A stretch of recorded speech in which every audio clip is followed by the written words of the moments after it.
안녕하세요.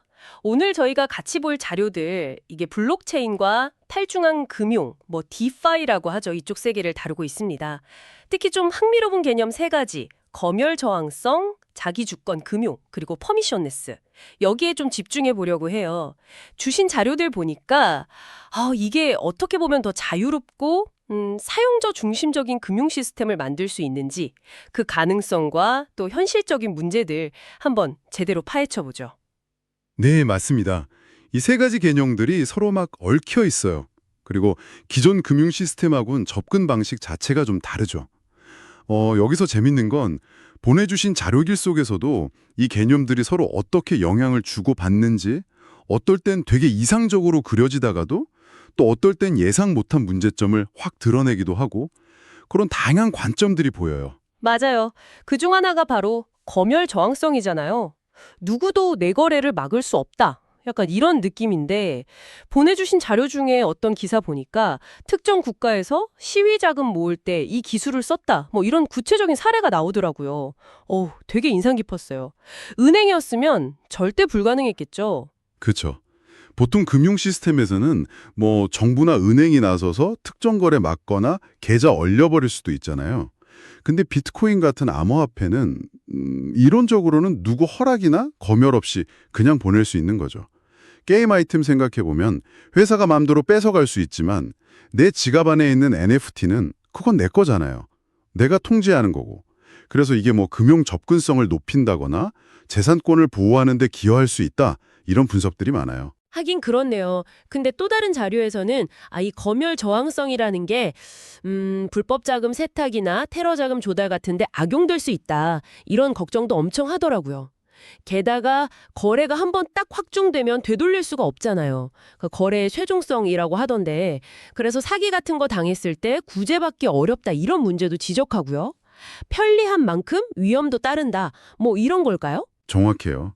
기술 자체는 중립적인데 그걸 어떻게 쓰느냐에 따라 결과가 달라지는 그 긴장감 같은 거죠. 이 검열 저항성이랑 또 아주 밀접하게 연결되는 게 바로 자기 주권 금융입니다. 핵심은 딱 이거예요. 내 돈, 내가 완전히 통제한다. 그러니까 은행 같은 중개자 없이 개인이 그 비공개 키, 프라이빗 키라고 하죠. 이걸로 자기 자산을 직접 관리하는 방식이에요. 은행에 맡기는 게 아니라 내 디지털 지갑에서 내가 직접 관리한다. 그런 거군요. 이게 왜 그렇게 중요하다고 보는 걸까요? 어떤 보고서에서는 이건 진정한 소유권을 실현하는 길이다.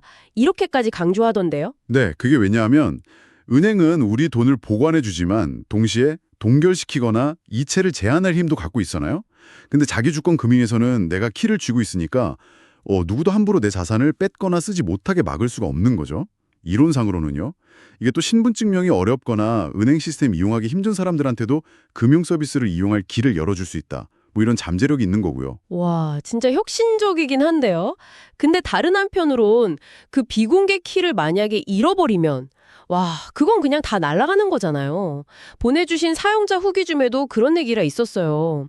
보안 책임이 완전히 개인한테 넘어가는 건데, 이게 대중화되려면 좀 큰 허들이겠다. 이런 생각도 들더라고요. 맞습니다.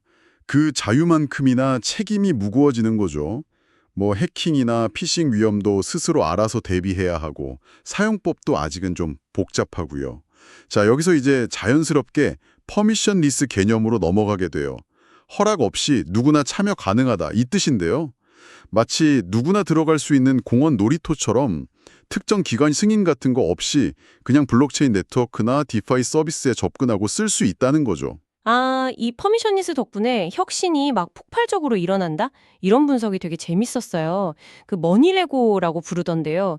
개발자들이 기존 프로토콜들을 막 레고 블럭처럼 자유롭게 끼워 맞춰서 완전히 새로운 금융상품을 그냥 뚝딱 만들어내는 걸 보니까 진짜 신기하더라고요. 유니스왑이나 에이브 같은 게 딱 그런 예시겠죠? 네, 맞아요. 개방성이 혁신의 촉매제가 되는 거죠. 국경이나 신분 같은 거 상관없이 인터넷만 되면 누구나 글로벌 금융시장에 참여할 수 있게 되기도 하고요. 하지만 동시에 누구나 들어올 수 있다는 건 그만큼 스팸이나 사기성 프로젝트 같은 게 막 생겨날 위험도 크다는 뜻이기도 해요. 주신 자료 중에 규제당국 보고서 같은 거 보면 이런 부분을 상당히 걱정하고 있더라고요. 그리고 사용자 경험, 이게 아직 복잡하다는 문제도 여전하고요. 그렇군요. 그럼 이 모든 걸 한번 종합해 보면 어떤 그림이 그려질까요? 검열 저항성, 자기 주권, 퍼미션리스.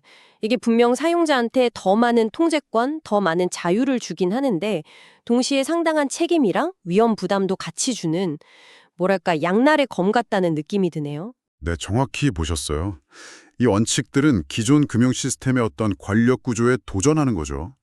그러면서 더 개방적이고 더 포용적인 금융으로 나아갈 가능성을 보여주는 거고요. 하지만 그 과정에서 자산 관리라든가 보안, 또 규제 준수 같은 책임들이 중앙기관에서 개인한테로 확 넘어온다는 점, 이걸 알아야 해요. 결국에는 혁신과 자유를 추구하면서도 안정성이나 사용자 보호 같은 가치 사이에서 어떻게 균형을 잡을 거냐. 이게 앞으로 풀어야 할 제일 큰 숙제일 겁니다.